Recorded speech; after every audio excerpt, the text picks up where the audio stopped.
संभाजीराजा कैद झाला. ज्या राजानं तब्बल 9 वर्ष मला झोपू दिलं नाही, तो संभाजी आज कैद झालाय.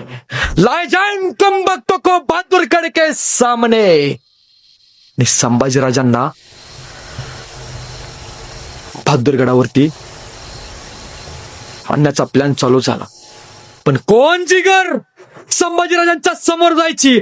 आणि संभाजीराजांच्या समोर गेला आणि संभाजीराजांच्या डोळ्यात डोळे नुसतं घालून बघितलं. संभाजीराजा असा वर करून डोळे काढायचा, 2 पावलं तो पाठीमागा सरायचा. कोणाची जिगर? आणि कडाडला औरंगजेब आतापर्यंत स्वराज्यामध्ये राजाची टोपी घालून फिरला असेल, आता त्या संभाजीला विदोषकी टोपी घाला. आतापर्यंत स्वराज्यामध्ये संभाजी मराठी शाहीचे नाना फरजरे वस्त्रे घालून फिरला असेल, या संभाजीला जोकराची कपडे घाला. आतापर्यंत मराठी शाहीमध्ये हा संभाजी राजा कोल्हापुरी घालून फिरला असेल, ह्याचे पाय आता अनवाणी करा, त्याच्या पायातली कोल्हापुरी काढून टाका. भर उन्हात पाणी एवढं उकळा की ते पाणी या संभाजीच्या पायावरती होता, म्हणजे कातडं निघून गेलं पाहिजे.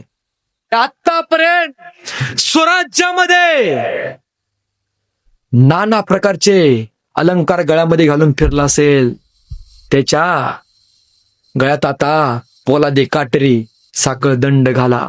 अरे आतापर्यंत संभाजी राजा आला म्हणून नगारे वाजले असतील, पण आता संभाजीच्या नावाने बोंबला ढोलताशे वाजवा. अरे आतापर्यंत संभाजी घोड्यावरून फिरला असेल, आता या संभाजीला उलटा उंठाला बांधा.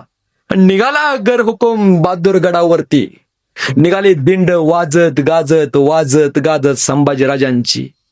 कुणीतरी बघितलं असतं, वाटलं नसतं आपले राजे संभाजी राजे आहे. अरे कुणी सोसला हा नंगा नाच?